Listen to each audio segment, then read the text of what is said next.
आपल्या साड्यांची महाराणी स्वामिनीच्या YouTube चॅनलला सबस्क्राईब करा आणि भारतभर विखुरलेल्या देवींच्या शक्तिपीठांचा महिमा सांगणारी मालिका स्वामिनी आदिशक्तीची अनंत रूपे आता YouTube वर. तू सखी, तू प्रिया, तू रूपा, तू मोहिनी. स्वामिनी स्वामिनी स्वामिनी. स्वामिनी अत्याधुनिक आणि पारंपरिक साड्यांचं विलोभनीय दालन, तुमची आवड जाणणारं, तुमचं सौंदर्य उजळवणारं स्वामिनी. सौभाग्य सुंदर लेऊनी वसने उभी मन भावनी. स्वामिनी विझिलँड बिल्डिंग, कुमठेकर रोड, पुणे. साड्यांची महाराणी स्वामिनी. मानवी जीवनात, समाजात स्वास्थ्य व आनंद नांदावा, नवीन पिढीला हा सांस्कृतिक वारसा समजावा म्हणून ही मालिका सादर करीत आहोत. याद्वारे कुठल्याही अंधश्रद्धेचे अथवा अनिष्ट प्रथेचे आम्ही समर्थन करत नसून कुणाच्याही भावना दुखावण्याचा आमचा हेतू नाही. स्वामिनी साड्यांची महाराणी. आजच स्वामिनी सारीज पुणे या YouTube, फेसबुक आणि इंस्टाग्राम या सोशल मीडिया प्लॅटफॉर्मला भेट द्या, सबस्क्राईब करा आणि स्वामिनीशी कनेक्ट व्हा. तूच स्वामिनी खरोखरी, तूच स्वामिनी खरोखरी. वर्णू किती तुझ परोपरी, वर्णू किती तुझ परोपरी. तू शतरूपा शुभंकरी, तू शतरूपा शुभंकरी.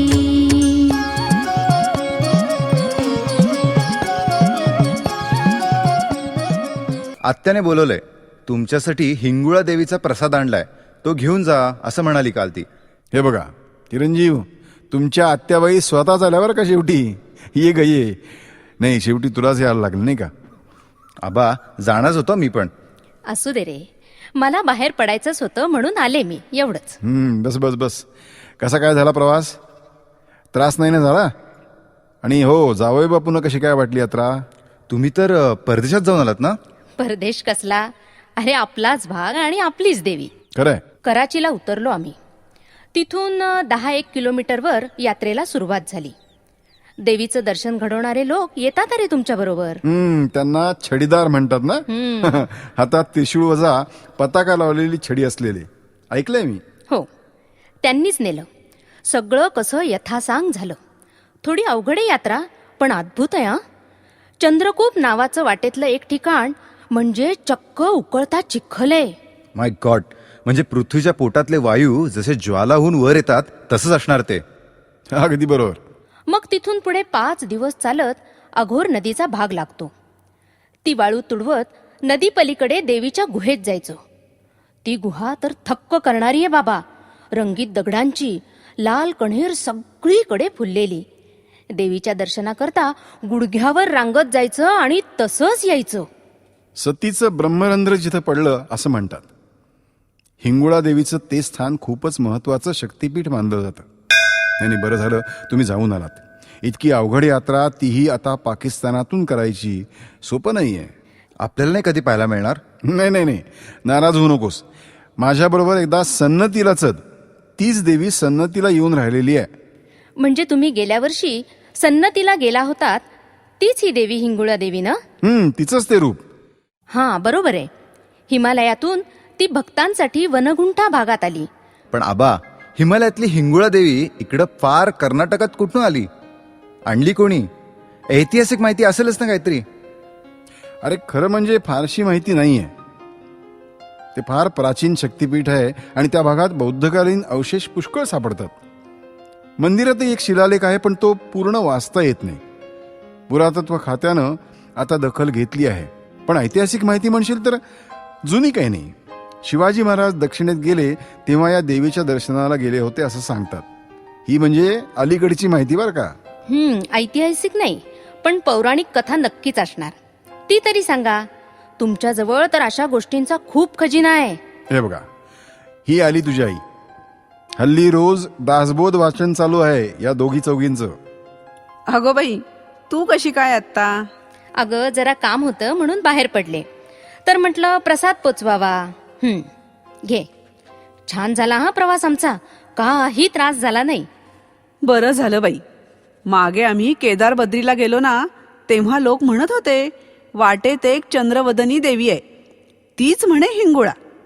तीच ती देवी आहे ना, चंद्रलांबा? अरे वा, तुला बरीच माहिती झालेली दिसतीये. नाही, झालेलं नाहीये, करून घेतोय. आबा तीच गोष्ट सांगतात. सांगा ना आबा. हो हो. आजच स्वामिनी सारीज पुणे या यूट्यूब, फेसबुक आणि इंस्टाग्राम या सोशल मीडिया प्लॅटफॉर्मला भेट द्या, सबस्क्राईब करा आणि स्वामिनीशी कनेक्ट व्हा. गोष्ट रामायण काळापासून सुरू होते. रावण वध झाला.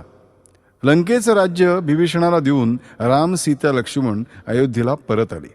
अयोध्येच्या प्रजेचा आनंद गगनात पावेना. राज्याभिषेकाचा सोहळा त्या सगळ्या प्रजाजनांनी मोठ्या कौतुकानं साजरा केला. देशोदेशीचे राजे आले, स्नेही संबंधी आले. रामाच्या स्तुतीशिवाय दुसरा शब्द तिथं उमटत नव्हता. एवढ्यात एक रागाचा, संतापाचा, नाराजीचा शब्द ऐकू आला आणि लोक चमकले. कोण होते आबा?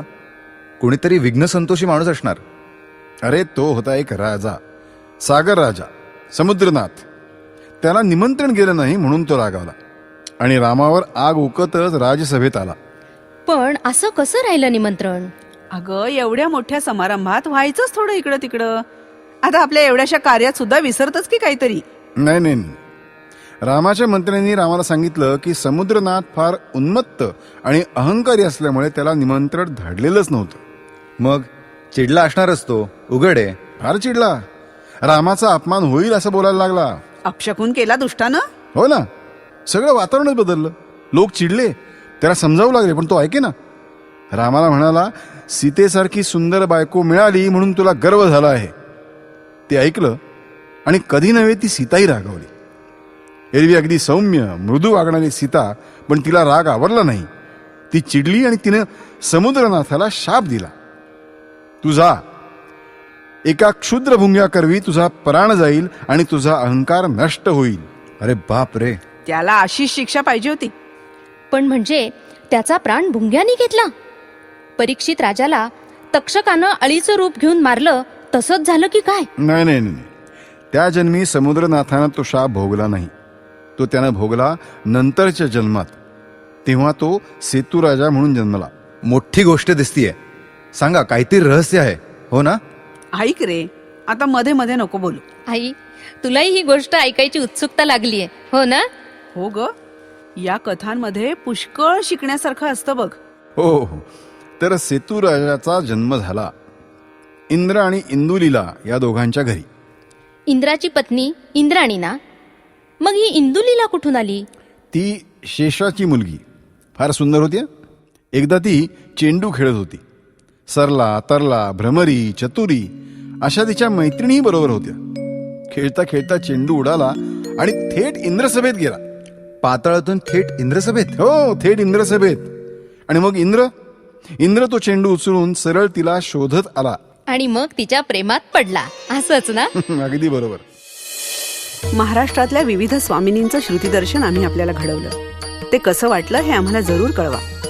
आमचा पत्ता आहे स्वामिनी, विझिलँड बिल्डिंग, कुमठेकर रोड, पुणे. साड्यांची महाराणी स्वामिनी.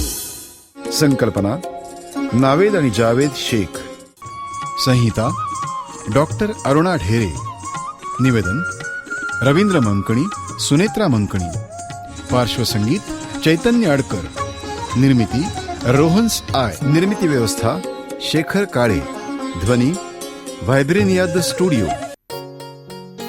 आपल्या साड्यांची महाराणी स्वामिनीच्या यूट्यूब चॅनलला सबस्क्राईब करा आणि भारतभर विखुरलेल्या देवींच्या शक्तिपीठांचा महिमा सांगणारी मालिका स्वामिनी, आदिशक्तीची अनंत रूपे, आता यूट्यूब वर.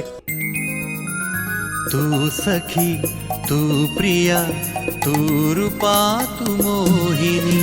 स्वामिनी, स्वामिनी, स्वामिनी. स्वामिनी, अत्याधुनिक आणि पारंपरिक साड्यांचं विलोभनीय दालन. तुमची आवड जाणणारं, तुमचं सौंदर्य उजळवणारं स्वामिनी. सौभाग्य सुंदर लेऊनी बसने उभी मन भावनी. स्वामी. स्वामिनी, विझिलँड बिल्डिंग, कुमठेकर रोड, पुणे. साड्यांची महाराणी स्वामिनी.